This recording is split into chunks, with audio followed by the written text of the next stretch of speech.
Hey guys, what's up? MadSeason here, back with another video for you. Having been on YouTube for almost 10 years now and not having a face cam, one of the most common questions I get is in regards to what I look like. Why haven't I ever shown my face? Will I ever? Why or why not? And I never really have a simple answer because it's a pretty complex question. It has a lot of implications in the realm of social media, I think, in regards to anonymity and also the relationship between channels and viewers.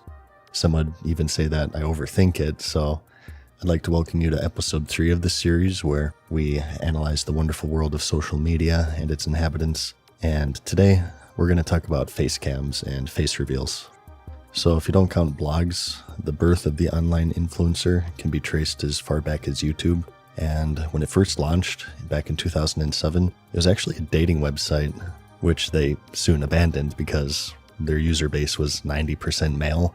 Initially, the idea was that it had the capacity to upload videos of yourself for a more personable introduction to a possible mate with which to exchange fluids.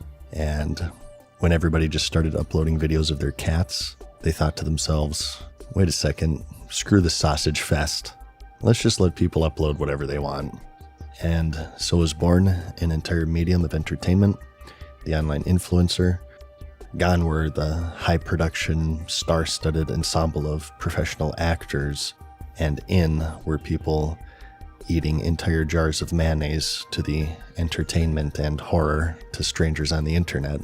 Today, face cams are quite common in pretty much every genre of entertainment within social media. I would even go as far as to say that they're now the majority, and that's for a reason. Generally, they're beneficial. Now, there are people who prefer no face cam. Chances are you guys are in this group because, well, you're watching a channel with no face cam, but I do think that this group is smaller because there's just a lot of benefits to having one. Starting off with, they're more interactive. It's easier to retain viewers if they have more to look at. It's sort of like on TikTok where there's this trend where they have these cars tumbling down ramps under the main video because people's attention spans are so irreparably damaged by social media that they've lost the capacity to sit through an 8-second video without somebody dangling a set of keys in front of them. It's the same concept with face cams. There's just something about them that retains the viewer more effectively, which means more viewers on Twitch, more watch time on YouTube, which of course results in better placement in the algorithm. Like the video if you liked it, by the way. And beyond that, they also add more depth in certain ways. For example, a reaction video. Generally, it's going to be more funny if you can see the personality visually laugh. It's going to be more understandable if you can see hand gestures and so on. There's a lot of communication through facial expressions and gestures alone that are of course only possible with a face cam. And really just the breadth of content that you can put out there is restricted due to the channel's desire for anonymity. And this is detrimental because anonymity and privacy in a lot of ways is antithetical to the concept of the online personality, the ecosystem of which is based upon parasociality. These are pretty widely talked about at this point, as you probably know. These are one-sided relationships where one person may know very intimate details of the life of another, whereas the other one may not even know of their existence. In its early years, YouTube primarily consisted of video loggers, or vloggers for short, and videos of cats and other cute animals, and gaming channels. And while the latter two content was more focused on what was in front of the camera, the former's focus was who was behind it. Their entire content was based upon their personality and their personal lives. And so these online relationships started to form, and people were starting to notice that these vlogging channels were getting very popular. And one of the reasons for this is that they generally had something that most other channels lacked. By offering this periscope into their lives, they had a closer relationship with their audience, or maybe rather it would be more accurate to say the illusion of a closer relationship. The job description of the online influencer is to grow an audience based around your personality. To grow an audience, it's beneficial to leverage parasocial relationships. To leverage them, you have to grow them, and to grow them, you share intimate details about your life, about your personality, and so on, so people have something to relate to and to latch onto. And if you analyze them, most successful social media channels work as follows. While the content at hand serves as an initial draw to attract a viewer, slowly but surely what makes them stay is the personality associated with that content. In other words, the draw slowly transforms from what is in front of the camera to who is behind the camera. And relaying all of this back to face cams, all of this becomes much harder if you don't have one, because you lose this very powerful visual ability to form these relationships. To be clear, people can form a parasocial relationship from text on a book through the form of fictional writing. It's been done in the past, but as you would imagine, humans are more prone to form these emotional connections to those who actually exist and are able to be seen visually.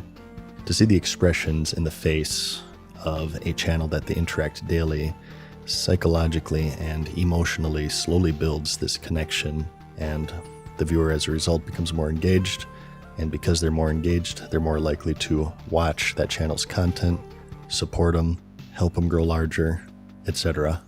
So it was only natural that this face cam meta would eventually dominate the streaming and content creation sphere as technology improved and people became more computer literate. And that's all well and good, and most people don't overthink it as much as I do, so let's be clear here. I don't like to give the impression that everybody is out to get you and to manipulate you, because I simply think that's not true. I think that the amount of people who go into these things wanting to intentionally form these relationships is quite small, in fact. Really what they want to do is just play video games and they have a face cam because, well, that's what everybody does, right? There really aren't any ulterior motives at play, and a lot of the times what happens is that due to the exposed nature of the online influencer, it either attracts people who are very open with everything, or it molds them into that person, and those who aren't usually fall to the wayside. So, of course, the more popular online influencers are going to be the people who are more open.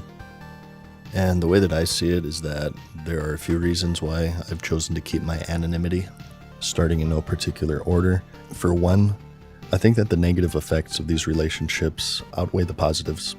As good as they can be for growth, sometimes they can be too effective, and while many channels enjoy the benefits of these relationships, such as a more engaged viewer, how engaged is too engaged? Well, as it turns out, after 2 decades, we found the answer, as we've seen countless instances of things such as obsession, stalking, harassment, and so on. Human emotions are a dangerous thing, and if you play with them, you're going to get burned. There's definitely risk associated when you put yourself into the public eye, where the more popular that you become, the more privacy you relinquish. And the more privacy you relinquish, the more at risk you are to stuff like this, especially if the stuff you share is personal and based around parasociality. For example, the person who makes Minecraft tutorials is probably going to get harassed less than the person who straddles hot dogs in hot tubs. Just a hunch. So for reason number 1 here is that while I do recognize the positives of these relationships, I also recognize the negatives, and because I think that these relationships are more easily formed with face cams, I prefer to go without it.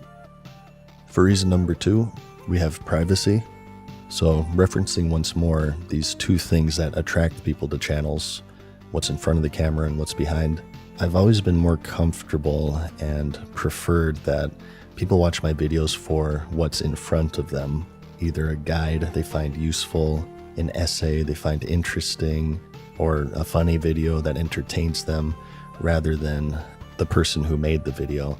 And face cams generally exist to put more focus on the personality rather than the subject that they're talking about.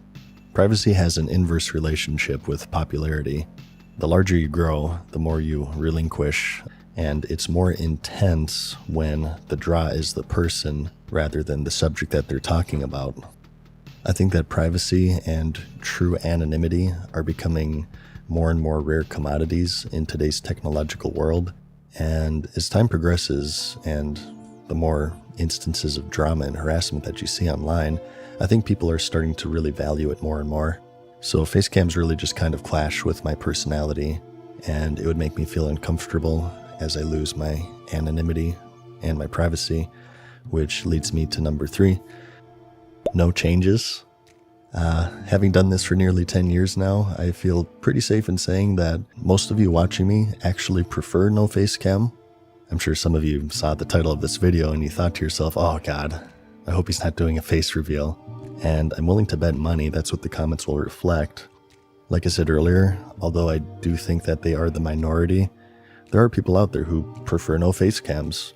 Maybe they find them distracting, maybe they think it takes the focus off the subject at hand, or they don't add value to the content. I don't know, you tell me. But I think at a certain point, probably around a year or so, the lack of a public identity starts to become that channel's identity, and they start forming an audience of people who prefer that. And really, I need to point no further than the Dream fiasco as a perfect example of what I'm talking about. For those who don't know, this is a channel who got their start with Minecraft speedrunning, and they blew up big time despite having no face cam. And of course, as you would imagine, what he actually looked like became this huge thing, and eventually he just did a face reveal which turned into this whole controversial spectacle. The mystery of what he looked like was gone. People thought it changed the identity of his channel quite drastically, and everyone was mad. It was a very dramatic thing, and he even went on later to say that it's one of his biggest regrets. As of right now, as far as I'm concerned, I have 442,000 reasons to not do a face reveal. But I guess that's it. In summary, I never really intended to not show my face.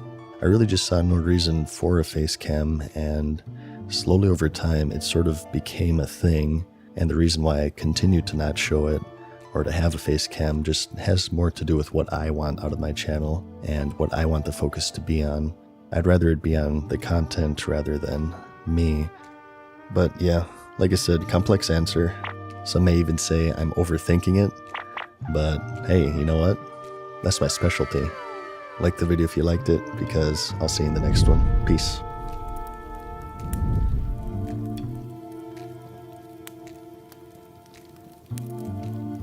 Farewell for now, mortals. We hope you enjoyed today's video. See you again soon.